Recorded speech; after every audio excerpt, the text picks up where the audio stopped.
Honorable Dr. Ramesh Pathirana, you're one of the few doctors in the parliament, isn't it? How many other doctors are in the parliament? There are 5 doctors in the parliament representing different political parties. I represent UPFA, and Dr. Sudashani Fernandopulle represents Sri Lanka Freedom Party. Right. And there's Dr. Kavinda Jayawardena from UNP, and Dr. Nalinda Jayatissa from Janatha Vimukthi Peramuna, and another member from TNA. Actually, this is the first time number-wise that 5 members of parliament are medical doctors. So it's a good trend actually. So historically, if you look at the background of the members of parliament, now we see more and more educated people getting into political field. So there are a lot of professionals. Despite the popular belief, there are people with basic degrees and also with postgraduate degrees. It's a good thing. We need more doctors in the parliament, I suppose. So you're saying something interesting. What you're basically saying is that people have a perception that most of the people in the parliament are not educated, but it is not necessarily so. There are quality people coming in. Of course, yes, obviously, yes. We need more educated people. That's what I mentioned in the first phase, that over a period of time we have seen more educated people getting into the parliamentary seats. But the popular belief amongst the people of this country is that it's the less educated people are in the parliament. It's because of the fact that the media creates a different image about the parliament and the parliamentarians. But historically, now you look at the recent developments, more and more educated people with the basic degrees and also with people with postgraduate qualifications, they have entered parliament, which is a good trend. We hope that trend will continue, and in 2020 and also by 2025, more and more educated people will come into the parliament. Now in the joint opposition, there are quite a number of young MPs. Do you think these young MPs are getting sufficient opportunities to express their views? Actually, what happened in this parliament, something novel happened. What happened was the joint opposition, a part of earlier SLFP, broke away from the Sri Lanka Freedom Party and formed part of the opposition. So the legal rights of the opposition had gone to the Tamil National Alliance and the Janatha Vimukthi Peramuna. So they are getting more chances, more time in the parliament to speak. So because of that, the joint opposition, which numbers up to 54, gets lesser chances of the allocation of time. So we get lesser opportunities in the parliament actually when it comes to the questioning, when it comes to the privilege issues, and also in relation to the speaking opportunities. So we have lesser time, which is really bad for the democracy. So we've been constantly asking, under the leadership of Honorable Dinesh Gunawardena, the leader of the parliamentary group of the joint opposition. So we've been constantly requesting from the speaker to allow more time for us. Otherwise, our voice would not be heard. Doctor, now if you are a government MP or a government minister, you have a lot of opportunities to work for your area. At the end of the day, you are responsible for an electorate. Now, as an opposition member, how do you fulfill this responsibility? How do you ensure that you are doing what the people are expecting you to do? Actually, there's a quite contrast. So the members of the opposition, we do not get sufficient funds except the decentralized budget which is given annually, which is amounting up to 10 million rupees per person. So there's nothing that we get. So development wise, there's nothing much we can do as members of the parliament in the opposition. But on the other hand, we have done so much during our tenure, even within the government side, under His Excellency Mahinda Rajapaksa as the president. So we get a lot of development aid actually. So there had been visible development at the ground level, and also mega development like expressways and the ports and the airports. But now you can see, since this government came into power from 2015, there were no major mega developments as such. I don't know whether the government MPs get sufficient funds for that matter, but there is no visible development. We know that government started a program called Langama Pasala Hondama Pasala, which is a good thing, I personally believe, but even that program came to a standstill because there was lack of funds. The contractors were not paid enough funds to carry out the program. So there is a visible lack of availability of funds. As an opposition member, even though you may not have sufficient funds to do something for your area, there are other things an MP can do. No, you can be the voice of your people. You can raise issues, and also you can put pressure on the government to do something for the electorate where it matters. So in that sense, do you think that you all fulfill that obligation? Actually, during last 3 years, what we have seen in our area, was that the current government is carrying out the projects that we initiated. Like for instance, I can tell you that in Patriotic Teaching Hospital, we initiated construction of 10-story renal unit. So we started that one, and they carried out work in 2015 and 2016. But that work even has come to a sort of a slow pace. I think it's because of the lack of funds. And also on the other hand, I'm proud to highlight the fact that there had been a project called it's to replace the existing maternal hospital of Galle, Mahamodara Hospital. That's called Helmut Kohl Maternity Hospital of Galle, which had been started constructing in the post-tsunami area. The foundation stone was laid in 2006, but that project had virtually come to a complete halt.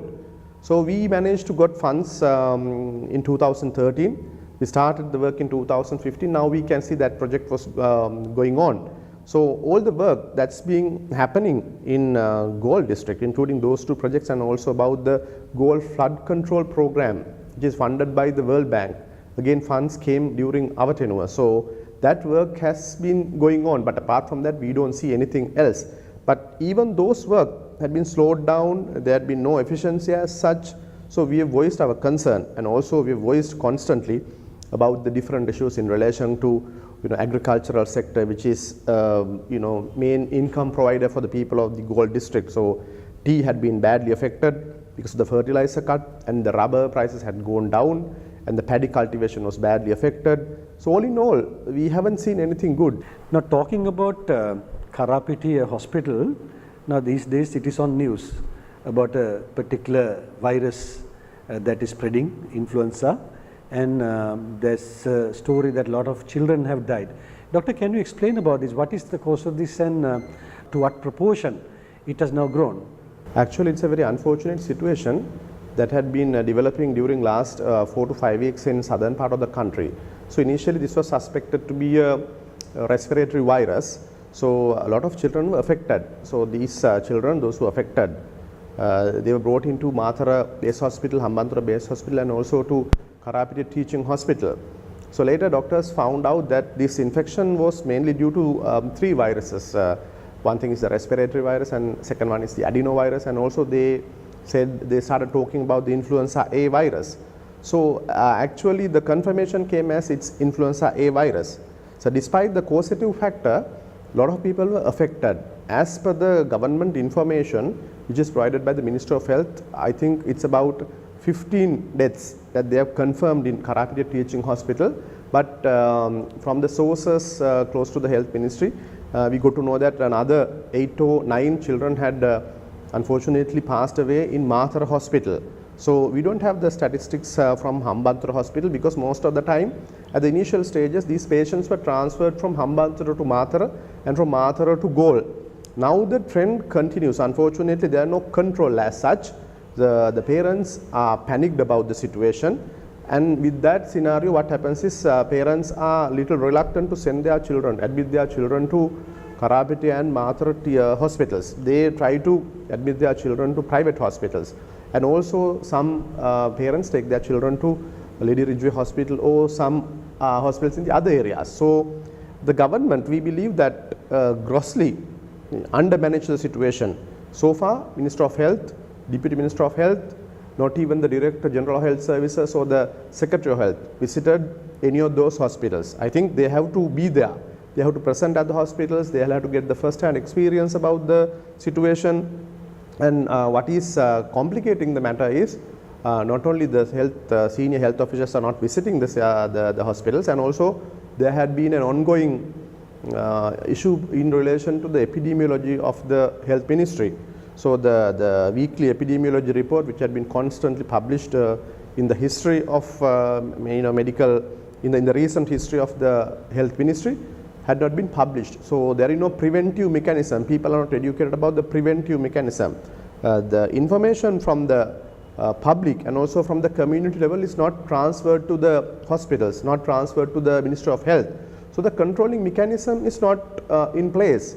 And also the doctors at the hospital level, they do not receive proper information about the preventive mechanisms and also about the pattern of spread of the disease, and also they are not given proper information in relation to the vaccination. So it's widely believed influenza A vaccine is quite effective against this condition, but this is not introduced at the government sector. This is not introduced to the government sector, and also there are no clear-cut policy from the health ministry in relation to vaccination. So doctors and the medical professionals, those who are constantly exposed to the virus, are of the view that they are at risk, and they have gone to the private institutions and taken the vaccine at their own cost. So this is a very complicated situation. From one side, the children are dying, people are exposed very badly to this virus. So vulnerable groups like the children under the age of 2 to 3 years, and also people, those who are the extreme ages like above 65 years. So they are admitted to the hospital. This condition is not properly managed at the ministry level, and also we see that lack of facilities, that pediatric intensive care unit needs more beds. So we used to have 8 beds in the Karapiti Teaching Hospital. So this was the first request from the consultants, the pediatricians, to increase the number of beds in the pediatric intensive care unit, which has not done so far. So it's after about 1 month's time, we see the medical professionals use same 8 beds at the pediatric intensive care unit. So there is a rush at the intensive care unit level, and also medical professionals, doctors, nurses, and the other support staff, they are overworked, they are exhausted. So they have not, from the ministry side, they have not provided a sufficient number of health workers, including doctors, to manage the situation. So this situation is grossly undermanaged. We are very disappointed about this whole scenario. Now, talking about the overall health sector, we always hear conflicting stories. On one side, we say Sri Lanka's health services are one of the best in the world. On the other hand, we come across situations where hospitals are even rejecting admitting patients, like what happened during the dengue epidemic, and now the deaths at Karapiti, all those things. And we remember when the government came to power, they said they will allocate about 3% of GDP for health. But even up to now, it remains at 1.5%. Do you think our health sector has a lot to improve yet? Historically, Sri Lankan health sector and the education sector, those two sectors have performed well in relation to the resources available. So that was because one thing is the free education of this country, and also people of this country considered free education and free health as the two jewels of the sovereign Sri Lankan nation.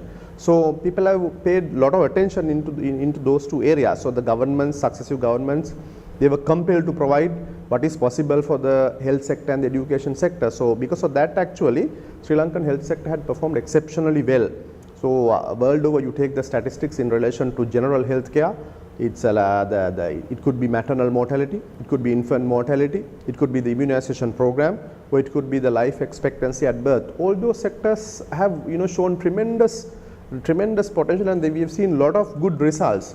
So they are comparable with the developed countries. So the life expectancy in our country could be compared with that of Japan and the United States of America. So the infant mortality rate and the maternal mortality rate, those are also very low. So they are as good as in developed countries. So full credit should go to the medical professionals and also those who had committed themselves to develop this health sector. In the recent years, with the development of the infrastructure, the time that was taken to transport a patient to the hospital was cut down. So, and at the same time, there had been development of emergency care units, which had provided emergency treatment to a lot of patients, which had saved lives. So it had been improving actually.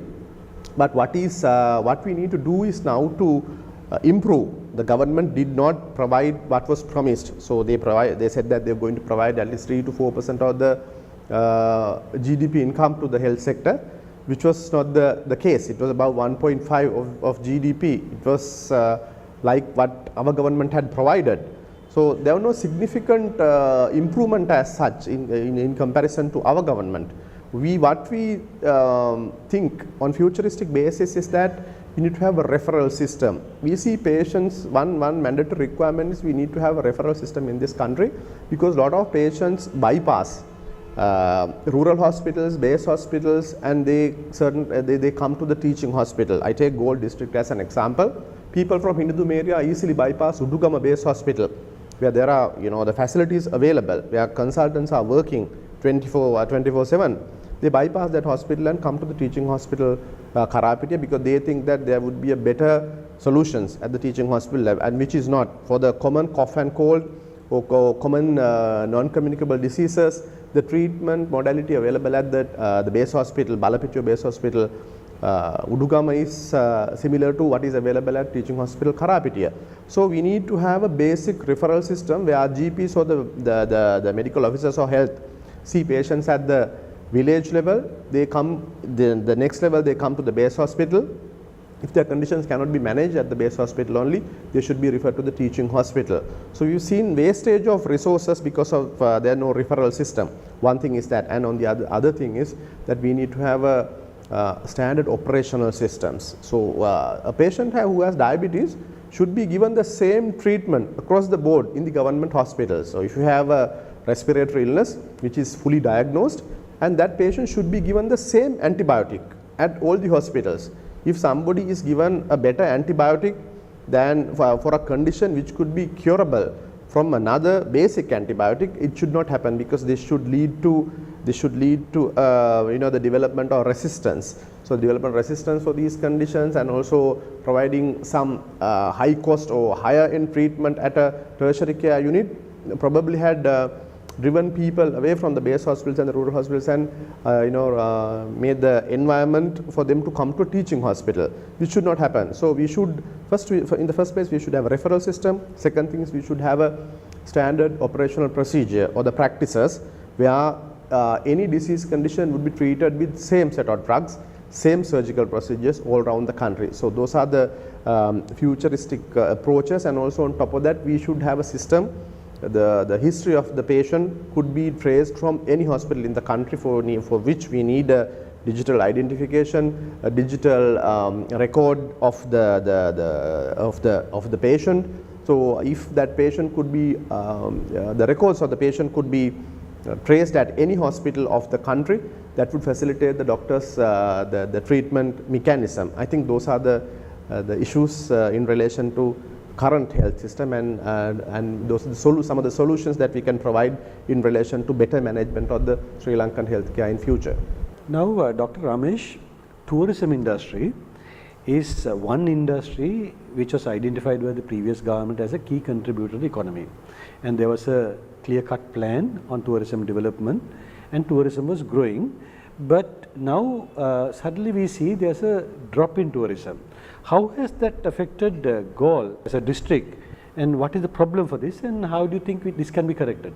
Historically in Galle district and also island-wide, I suppose it's the tourists that we got mainly from Europe. It's mainly the Britishers and also the Germans who had visited Galle area. I think it's the same scenario in most of the parts of the country. Apart from that, other Europeans also came to Sri Lanka. So with the economic European recession during last couple of years, we have seen gradual declining of the numbers of tourists coming from those countries, and at the same time we have seen picking up of number of tourists coming from Russia, China and India. So given the global economic scenario, we hope that more Chinese and more Indians and also probably more Russians will come to Sri Lanka. So there is a huge market opening up in relation to Chinese and Indian sectors. But I think the Sri Lankan tourism industry, hospitality industry, Sri Lankan hoteliers are not prepared. They're not fully prepared to cater to the Indian and the Chinese community. They still expect the Europeans to come to their hotels. I think it was because of the spending pattern. Europeans may have spent more lavishly than the Indian and the Chinese tourists. But on the other hand, we have seen a huge potential in relation to Chinese tourism. So economy is growing at a pace of 8.5. Indian economy is the same. It's growing at a pace of 7%. So the people who can afford millions become that much higher in those two countries. So at our doorstep, we have two countries where the billionaires would increase in numbers within a very short period of time. So we have to prepare ourselves to cater to that market. So apart from that, I think during last couple of years, what we are seeing is that especially in 2017, there had been a epidemic of dengue in this country, which had given so much of adverse publicity. So the people were reluctant to come to this country, and apart from that, there had been so many natural disasters, including floods and droughts. I think all in all, those conditions have created adverse publicity about the country, and also making things, the matters worse is the economic recession in Europe, and also on the other hand there is no effective mechanism from the tourist board or from the Ministry of Tourism to promote Sri Lankan tourism in countries like India and China, where there is so much of potential. I think those are the main reasons why we have not seen that growth in tourism industry as anticipated some years ago. Now, Dr. Pathirana, our country had about almost 7% growth rate couple of years back, and of course your district, Galle district, has been one of the key contributors to the national GDP.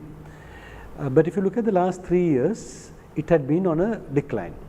From 2015 up to 2017, it had come down to now only 3.1% growth rate. What do you think is happening as far as your area is concerned? Why is this economic growth is low? I think, Doctor, for the GDP, the contribution wise, if you take, I think Western Province is the one which had contributed immensely to the Sri Lankan GDP, which is more than 50%. So, our contribution came in the form of services sector and also in the agricultural sector. There was no manufacturing industry as such apart from the two free trade zones we have in Galle district. So, the agriculture was very badly affected. You know that paddy cultivation was affected, and we have a very rich and a reasonable growth of tea in our area. So, with that ban came into effect, the fertilizer ban, the tea industry had a significant blow. So 80,000 people who directly attached to the tea industry was very badly affected. So their productivity came down significantly, and so there had been, there had been a lowering of the prices, and also on top of that the productivity came down. So the contribution to the GDP was very low in relation to agricultural sector, and as I mentioned earlier, rubber was also very badly affected. During our tenure, we could remember a kilo of rubber was sold at 650 rupees. Now they can't even sell it for 200 rupees per kilo. What happened, what transpired in this whole aspect was, one thing was the agriculture sector was affected, paddy was discouraged in this country, so the people had to, the government had to import rice. Rice was badly affected, then the tea was badly affected, rubber prices came down. We know one incident where the rubber prices, I think 2-3 companies in this country control, or they had been giving the higher prices for rubber industry in this country. One example I can quote here, Lodestar, which is very well known, a Canadian owned company. They've been paying very high price to rubber for the local natural rubber. What happened immediately after this government came to power? They imposed a super gain tax, some 500 million for some selected companies. So this company was under, they came under the scrutiny of the government, so they had to pay 500 million Sri Lankan rupees, which is a staggering amount of money. So the main company immediately discouraged investments in Sri Lanka. We know that in 2015 this company was to get some $40 million from Canadian company. So immediately they diverted that investment to Vietnam. So they are downsizing their company, they are downsizing, the people are asked to leave the company, and at the same time they gradually reduce purchasing of rubber. So the rubber prices have come down. So for the investment, that's a major reason why the industrial sector is not performing well in this country. If you are discouraging even the existing companies, there are no tax holidays, if there are no encouragement to come to this country, that's why people, investors are not coming to this country despite the popular belief.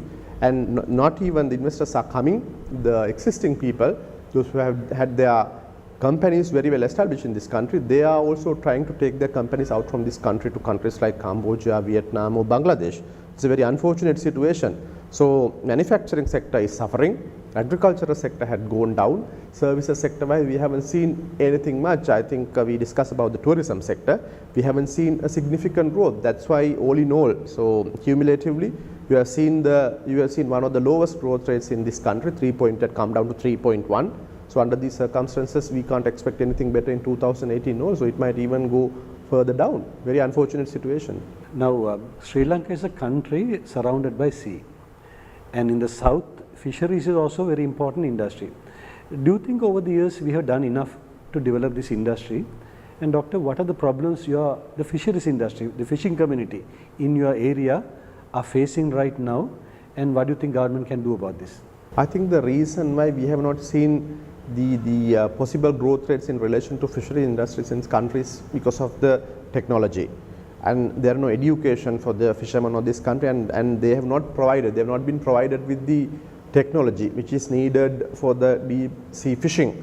True that we have multi-day trawlers. There are so many trawlers owned by the local fishermen or the businessmen of this country, and they go for deep sea fishing. But what we hear from them is most of the time there are no information provided about the fish and where to get the best catch from the government. So you consider countries like Iceland, Japan, or you think about Norway.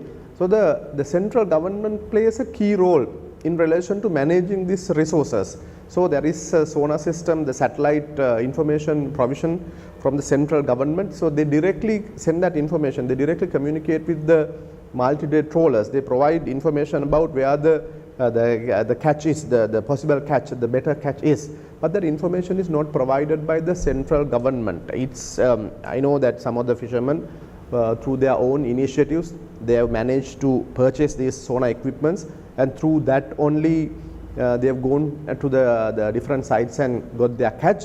And apart from that, they have a communication, interlinked communication amongst the fishermen, amongst the boats, to find out where they get the best catch. But apart from that, government mediation was not sufficient. Historically, the governments, the ministers, those who were in charge, that provided some information, and also they provided some loan schemes to purchase boats and also the machinery. But we haven't seen, technology wise, we have not seen the technology which is existing in countries like Norway, Iceland or Japan to provide that capability to Sri Lankan fishermen. Actually, it's an area which we can explore and which we should be able to get here, which we should be able to develop huge potential. So that's an untapped, untapped jewel, I think, untapped potential of this country. We should be able to develop that fishery sector if the government mediates more and provide technology to the fishermen. And also on the other hand, there's one more important factor. It's about the education and economic management of the fishermen. So these people, they, after their tour, which is going up to about say 25 to 30 days time, they come back with a decent catch, most of them. There are instances where they don't have a decent catch as well, but those who come with the decent catch, they have a very decent income at the hand. But economic management at the household level is really bad. They don't know how to spend. Most of them do not save anything for their children. And economic management is a vital factor. They don't know how to spend, how to manage their spendings, and how to get another boat, how to train themselves in relation to industry, how to get a better equipment for themselves.